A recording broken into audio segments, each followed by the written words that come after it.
लेते हैं तेज रफ्तार से जुड़ी 25 खबरें चुनाव 25।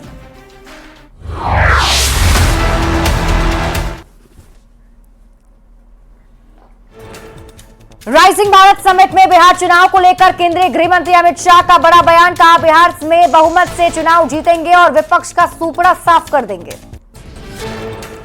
राइजिंग भारत समिट में जेडीयू कार्यकारी अध्यक्ष संजय झा का बड़ा बयान। कहा, नीतीश कुमार ही अगले 5 साल होंगे सीएम। विपक्ष पर निशाना साधते हुए कहा, लालू राज में सिर्फ अपहरण उद्योग चलता था। राइजिंग भारत समिट में केंद्रीय मंत्री चिराग पासवान का वक्फ कानून पर बड़ा बयान। कहा, विपक्ष ने गलत नैरेटिव सेट किया, वक्फ कानून से होगा गरीब मुसलमानों का फायदा। केंद्रीय मंत्री ललन सिंह ने राहुल गांधी पर कसा तंज। राहुल गांधी के दौरे को बताया फैशनेबल। बीजेपी के राष्ट्रीय प्रवक्ता शाहनवाज हुसैन का तेजस्वी यादव पर हमला। कहा, उन्हें नेता प्रतिपक्ष लायक भी सीट नहीं मिलने वाली। अपराध को लेकर विपक्ष के आरोप पर सम्राट चौधरी का पलटवार। कहा, अपराधियों को गिरफ्तार किया जा रहा है। बीजेपी सांसद विवेक ठाकुर का तेजस्वी यादव पर हमला। कहा, तेजस्वी को विकास दिखता ही नहीं क्योंकि वो देखने की नीयत नहीं रखते।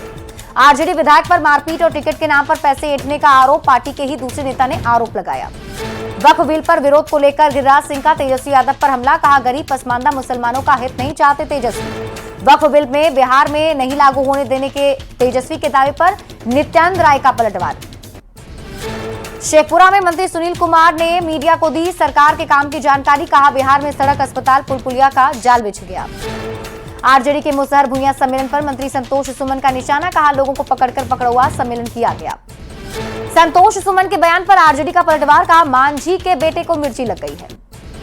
पटना में पोस्टर के जरिए लालू परिवार पर निशाना। पोस्टर पर लिखा, सनातन के दुश्मनों को नहीं भूलेगा बिहार। लालू परिवार को लेकर पटना में लगाए गए पोस्टर। आरजेडी का पलटवार। सनातन के नाम पर सियासत का आरोप लगाया। सासाराम के आरजेडी विधायक राजेश गुप्ता ने की गांव का दौरा। विधानसभा चुनाव को लेकर लोगों से संवाद किया। कैमूर के चैनपुर विधानसभा क्षेत्र पहुंचे मंत्री मोहम्मद जमा खान। सरकार की उपलब्धियों के बारे में लोगों को जानकारी दी। नीतीश कुमार को लेकर पूर्व केंद्रीय राज्य मंत्री अश्विनी चौबे का बड़ा बयान। कहा, अब उन्हें देश का उप प्रधानमंत्री होना चाहिए। तेजस्वी यादव के बयान पर केंद्रीय राज्य मंत्री नित्यानंद राय ने बोला हमला। कहा, जनता ने उनके राजनीति को पन्नों से फाड़कर फेंक दिया। लॉ एंड ऑर्डर को लेकर तेजस्वी यादव ने सवाल किए थे। डिप्टी सीएम विजय सिन्हा ने किया पलटवार। बोले, बिहार में कानून का राज है। वक्फ कानून पर केंद्रीय राज्य मंत्री राजभूषण चौधरी का बड़ा बयान। बोले, वक्फ कानून गरीब मुसलमानों के लिए है। बिहार विधानसभा चुनाव की तैयारी में जुटा आरजेडी। सासाराम में आरजेडी विधायक ने कार्यकर्ताओं को दिया एकजुटता का संदेश।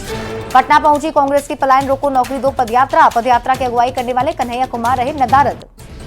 विधानसभा चुनाव को लेकर लोक जनशक्ति पार्टी रामविलास के संसदीय बोर्ड की बैठक। अलौली सीट पर पार्टी ने ठोका दावा। बीजेपी कार्यालय में अंबेडकर की जयंती को लेकर कार्यशाला का आयोजन। धूमधाम से बीजेपी मनाएगी डॉक्टर भीमराव अंबेडकर की जयंती।